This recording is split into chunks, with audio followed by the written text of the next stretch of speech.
My name is Zbigniew Nosowski. I'm editor-in-chief of ENG Quarterly in Poland, in Warsaw, Poland. ENG is a Catholic intellectual publication. We also run the web portal więź.pl. I'm also involved in many activities, including, for instance, Christian-Jewish dialogue.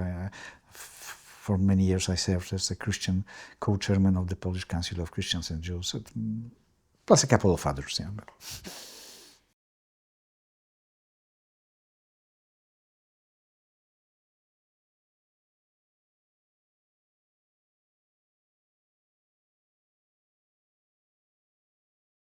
Of course, being Polish, I think about it mainly in Polish context. What gives me two reflections.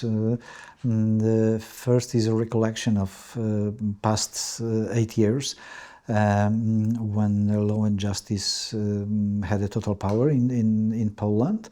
And ideology of this party was based very much on close relationship between national identity and Catholic religion. They got also support from the church leaders, from the leaders of the Polish Bishops' Conference. That's why I spoke sometimes even about concubinage between church hierarchy and state hierarchy. It happened in spite of the fact that all of those involved in this process knew perfectly that in the long run religion will suffer, because religion always suffers from such relationships with political power. But it ended finally. But there's a new kind of political abuse of religion that I see, vice versa, on the other side.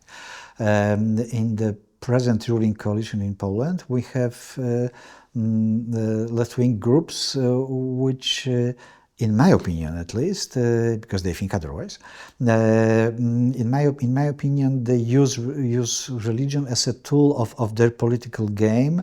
For instance, there was a whole battle organized by Minister of Education Barbara Nowacka about religious education in schools, but its goal, in my opinion, in her intention, was not a common good as a peace around new solutions, but playing a political game with church leaders whom she doesn't like. And she has good reasons not to like them, but nevertheless, it was not the goal for the common good.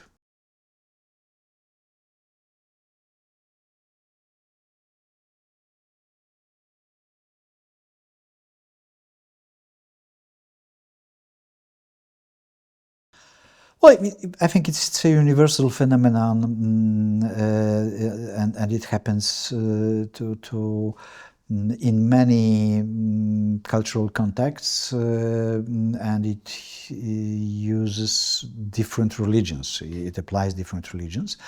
Even paradoxically, one could hear in recent years about some forms of Buddhist fundamentalism, which was surprising because Buddhism is seen popularly as a very spiritualized religion with no intention to politically dominate.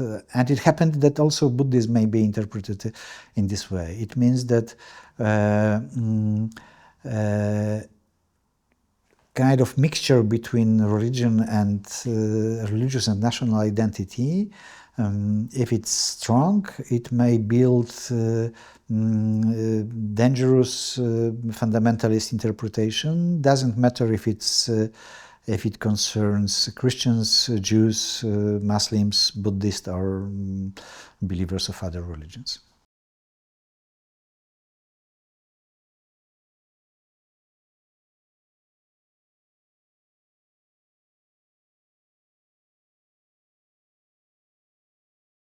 Well, I'm not a specialist in all world religions. What I know best is Christianity, of course, and and something about Judaism. Judaism is an exceptional situation in contemporary world, because in Judaism, national and religious identity is combined intertwined by very definition. And even more complicated is the fact that in today's Israel we have very strong factions of secular Jews for whom Orthodox believers are the biggest enemies. So the things are much more complicated. Therefore, let me concentrate only on the Christian world. In my understanding, this problem appears mainly in a situation where national identity and religious identity are intertwined. It may be shown on the example of my country, my homeland, Poland, where Catholicism played for centuries as a source of course it's a simplification, but for many years Catholicism served as a source of tolerant approach in public life. But when under partitions, when Poland's territory was divided between occupying powers, neighboring countries, Russia, Austria and Prussia, then form of German state, then a new kind of identity was built, which equalized being Polish with being Catholic, versus Russian Orthodox and German Protestants. And as a result of it, we had new forms of fundamentalist and nationalistic interpretations of Catholicism.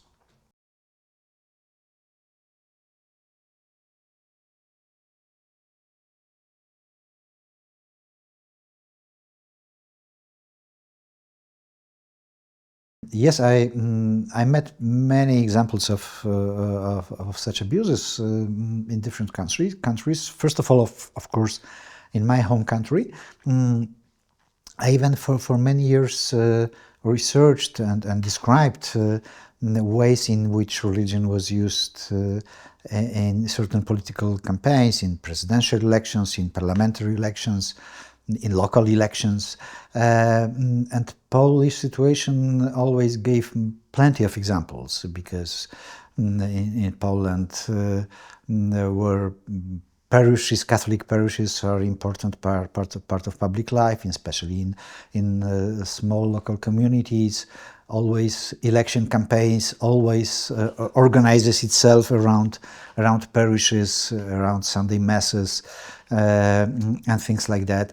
Finally, I stopped describing it so accurately, because it became boring, because all these phenomena were repetitive.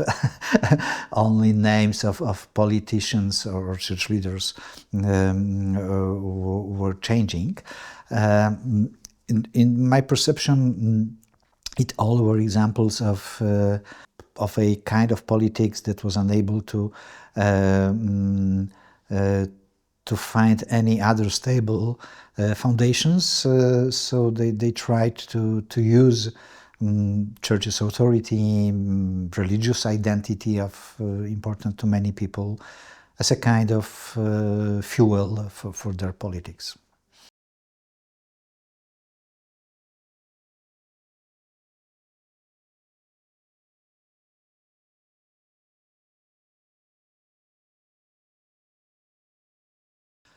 Main causes are two aspects connected with religion and what it gives to people, in my perception. First fact is that religious and even more faith, which for me is a basic phenomenon, because religion is its institutionalized form. Faith is personal. It touches what is the most personal, what is the most important, what is the most spiritual part of human being, and therefore it is a source of the deepest one's deepest identity, and being a source of deepest identity, it may be used by some manipulative politicians for the sake of defense of faith, yeah, because they always speak about us and them, or rather them versus us. They attack us. They want to destroy what is most important. They want to destroy our identity. And the second fact is that we live today in a quickly changing world, in a world of fluid modernity, in a way where we are in between two epochs. A kind of epoch in human culture has come to an end. We can see it in our eyes. We don't know what kind of new epoch will be, on what kind of foundations it will be based. And in such a quickly changing world, religion serves as a kind of heaven, as a kind of security source for many people, and it gives, it makes it possible to be used in a fundamentalistic way.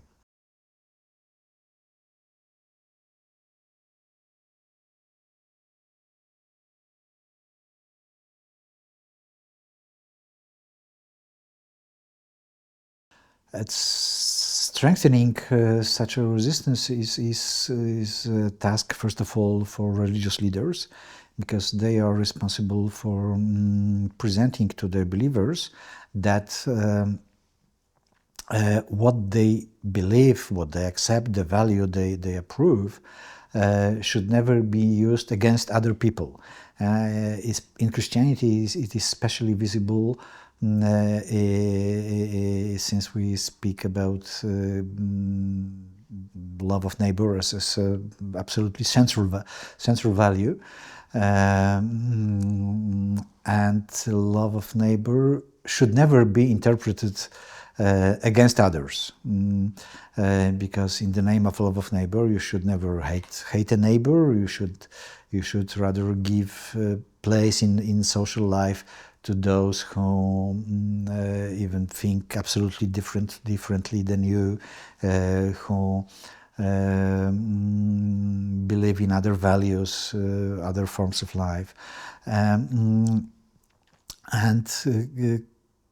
in Catholicism, it is especially possible thanks to the fact that we have traditionally an important statement of the social teaching of the Catholic Church, that its main goal is common good, and not particular good of Catholics. That's a very important source of activities that would open and widen the way that today's believers think about their social life.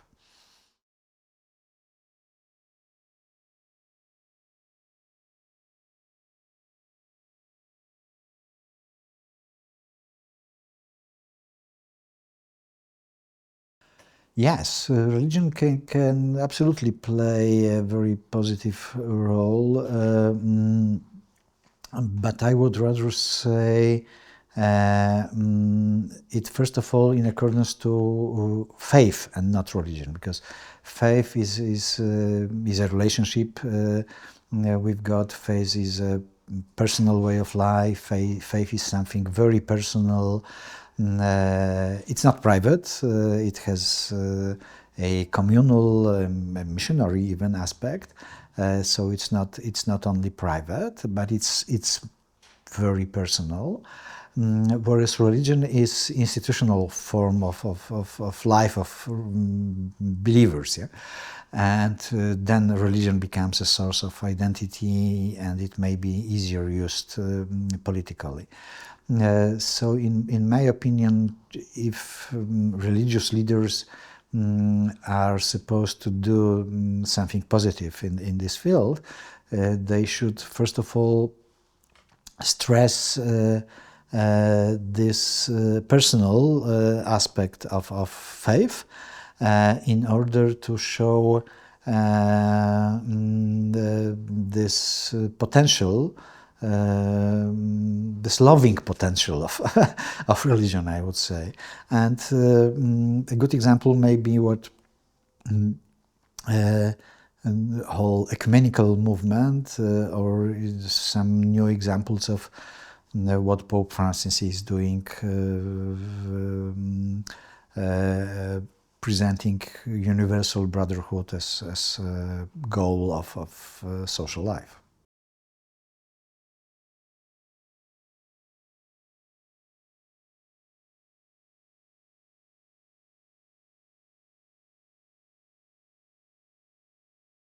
In my understanding, this notion of universal brotherhood is very important. Pope Francis has, in a sense, redefined Catholic social teaching, because this notion of common good has always been present in Catholic social teaching as the main goal of activity.